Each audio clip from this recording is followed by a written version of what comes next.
हमारी हमारी परंपरा में नृसिंह को कहा जाता है जो थोड़े ओवर पॉजेसिव हैं अपने भक्त के लिए, इधर उधर भी करने को तैयार है। ऐसा कोई कोई होता है ना, भाई तू अपना इधर उधर भी करना पड़े करूंगा पर तेरे संग हो महाराज। वो नृसिंह का स्वभाव है। उसके खुद के पिताजी सीताराम कर दिए महाराज। बोले नहीं कि मान जा, पर तेरे को परेशानी दी, हाँ बाद में देखा जाएगा, तेरे संग में। ओम नमो भगवते नृसिंहाय नमस्ते जस्ते जसे विराविर्भव वज्रनख वज्रदष्टकर्मा सयान रंधय रंधय तमो ग्रस ग्रस ओम स्वाहा अभयम अभयमात्मनि भूरिष्ठ ओम श्रों। भागवत जी में ऐसे दिव्य उनकी उपासना की उत्पत्ति है। वाह! दिव्य नृसिंह प्रहलाद जी प्रणाम करते हैं, चरणों में प्रणाम कर प्रहलाद जी को देखते ही नृसिंह शांत हो जाते हैं, गोदी में बिठाते हैं। वाह बेटा, बस मैं देर से इसलिए आया कि मैं चाहता था तेरा नाम तेरा गुण पूरी दुनिया जान ले। तुझे क्या दूं? बोले आप मिले और क्या चाहिए? ना ना ना, देना मेरा धर्म है, कुछ मांग ले, देवता हूं ना। प्रहलाद बोले आप देवता हो? हमें नहीं पता था। आप देवता हो तो मैं दैत्य हूं, दैत्य कुल का हूं, फिर तो लड़ाई होगी।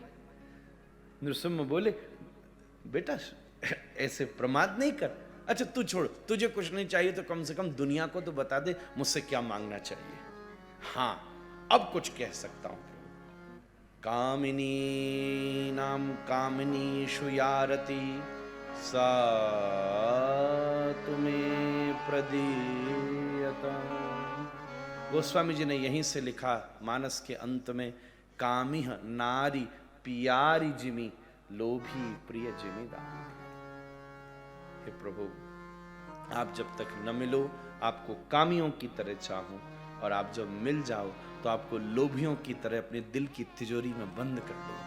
बस इतना सा ही मुझे चाहिए। मुझे पता है मेरे बाबा कहते थे धन के बिना काम नहीं चलता, फिर भी मैं आपसे कह रहा हूं हरि भजन करो। उससे क्या होगा? भजन करने से नारायण हृदय में विराजेंगे, और नारायण हृदय में विराज गए ना तो लक्ष्मी पीछे डोलेगी महाराज, पीछे पीछे चलेगी। स्वामी आगे तो पीछे चलेगी चलेगी। और क्या चाहिए? ऐसे दृढ़ भरोसा, पक्का भरोसा। भरोसे का पता सुविधा में नहीं चलता, भरोसे का पता दुविधा में चलता है। कौन अपना जीवन में, एक बात बताऊं, बहुत सारे रिलेशंस में जो रहता है ना बाबूजी, जीवन में जब विपत्ति आती है ना तो ठाकुर जी छटनी कर देते हैं। कई कई निपट जाते हैं, क्योंकि अपने वाले बंदे को ठाकुर जी चाहते डायमंड ही मिलना चाहिए, इधर उधर वाले सब हटा देते। ऐसा उनका स्वभाव है। ये दूसरी कथा। तीसरी कथा में चले, समय तो बहुत ही कम है पर मैं गति बढ़ा देता हूं। अब तीसरी कथा गजेंद्र मोक्ष की कथा है, जिसमें एक हाथी और मगर के बीच युद्ध हुआ। हाथी हम हैं, जो भूत में रहे उसको हाथी कहते हैं। मेरे पास भी सदा आदमी देखो भूत में रहा, बुरा नहीं मानिएगा, मैं भागवत जी की बात कह रहा हूं। कोई भी व्यक्ति से मिलिए ना, वो अपनी भूत की बात ही करेगा। जो इस समय अति सफल होगा वो अपनी सरलता की व्याख्या करेगा भूतपूर्व। अरे हमारे बाबा साइकिल में चला करते थे महाराज। और जो इस समय असफल है वो अपने भूत की जमींदारियों की बात करेगा। अरे अब स्थिति खराब हो गई, पर हमारे परबाबा के टाइम पे तो आधा मालवा ही अपना था महाराज। इसी वृत्ति को हाथी कहते हैं वेदांत में, इसी वृत्ति को हाथी कहते हैं। मगर ने पांव पकड़ा, मगर मृत्यु है, मृत्यु सबसे पहले पांव ही पकड़ती। धीरे धीरे आदमी को बैठना कठिन होता है, मौत चढ़ती है, अध्यात्म उतरता है। खींचा, ओहो, पकड़ लिया क्या पाँव? हाँ। खींच के अंदर लिया, वो बाहर लाया, अंदर लिया, बाहर आया, अंदर लिया, बाहर लाया, अंदर लिया। मुझे याद दिला दिया इसने कि भाई टाइम, ठाकुर जी छिकवाए जोर से।